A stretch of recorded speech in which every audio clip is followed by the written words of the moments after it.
अस्सलाम वालेकुम students, welcome to CBEL concept based education learning YouTube channel. मैं हमाद अहमद आपका ट्यूटर। जैसा कि आप स्टूडेंट्स को पता है, हम इस साल exam preparation for ADP part 1 जिसे बीकॉम पार्ट 1 और ADP पार्ट 2 जिसे बीकॉम पार्ट 2 भी कहते हैं करवा रहे हैं। सो आप स्टूडेंट्स ज़्यादा से ज़्यादा चैनल को सब्सक्राइब करें, वीडियोस को लाइक करें और इन वीडियोस को अपने फ्रेंड्स के साथ शेयर करें ताकि इस साल उनकी भी आपकी तवज्जो से अच्छी तैयारी हो सके। सो स्टूडेंट्स, आज मैं अभी जिस सिलसिले से आपसे जुड़ा हूँ, आज आपको पता है कि आधा घंटा घंटा पहले 5 बजे आपका पेपर हुआ बीकॉम पार्ट 2 का ऑडिटिंग का। तो इसी सिलसिले में मैं आपसे जुड़ा था ताकि मैं स्टूडेंट्स को ये बताऊं कि जो मैंने गेस्ट पेपर दिए थे उनमें से कितना आया और उसने अजाफी कितना एक्स्ट्रा कितना डाला।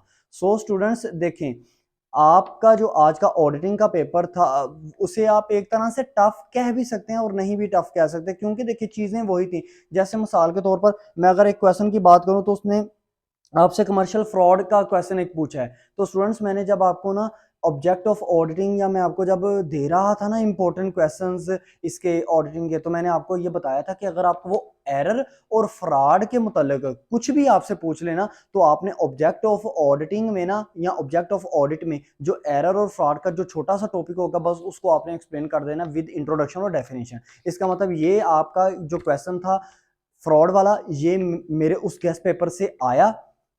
आगे देखिए क्वेश्चन स्टूडेंट्स, आपको वेरिफिकेशन की टेक्निक्स उसने पूछी हैं, 6 टेक्निक्स उसने पूछी हैं। हाँ, अगर किसी बच्चे ने, मैंने तो आपको 10 प्रोवाइड की थे ना, अगर किसी बच्चे ने 10 की 10 लिख दी है ना तो कोई ऐसा इशू नहीं है, उसकी भी वो ठीक समझी जाएंगी, करेक्ट समझी जाएंगी, कोई ऐसा इशू नहीं होता। तो ये भी देखो वेरिफिकेशन के चैप्टर से आया ना, ये भी हम मेरे गैस से आया, यानी कि 2 सवाल ऐसे आए जो हमारे गैस से आपको मिले। इसके बाद देखो वॉचिंग, उसने वेरीफाई, उसने कहा कि वॉच ना करो फॉलोइंग। तो फॉलोइंग में क्या क्या उसने दिया, उसने पेमेंट पेमेंट साइड, आपको पता है रिसिप्ट साइड और पेमेंट साइड, वो payment side of creditor payment side के अंदर क्या क्या आता था, कैश परचेज, याद करें आप, कैश परचेज और वो सारे पॉइंट्स आते थे ना, तो आपने पेमेंट साइड लिख देनी थी। या आप स्टूडेंट्स उसमें अगर कैश परचेज भी खाली लिख के आए हैं ना तो कोई ऐसा इशू नहीं है, ये भी आपका बिल्कुल पॉइंट ठीक है। इसमें ही अगर चलें तो उसने आपको कमीशन रिसीव के बारे में पूछा हुआ है, तो कमीशन रिसीव इसमें कौन सा था, वो रिसिप्ट साइड के अंदर जो आपको कमीशन रिसीव आया है ये वहां से आपने पॉइंट करना था। पॉइंट उसने पूछा हुआ है स्टूडेंट्स आपसे बिल रिसीवेबल, तो बिल रिसीवेबल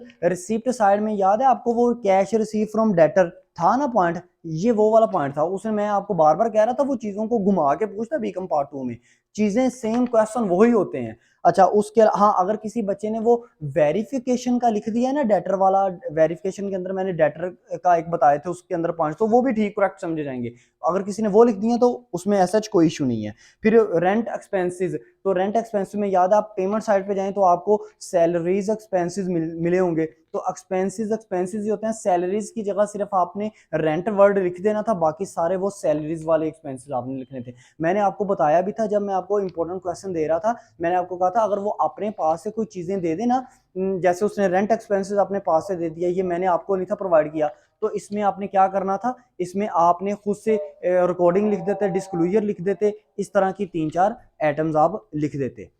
इसके बाद देखें, ये 3 क्वेश्चन ऐसे थे जो आए आपके मेरे दिए हुए गेस्ट पेपर में से। अब क्वेश्चन नंबर 4 की बात करें तो वो देखिए special point of insurance company के, इंश्योरेंस कंपनी के आपको क्या आगे स्पेशल पॉइंट्स आगे, तो ये भी क्वेश्चन वही है।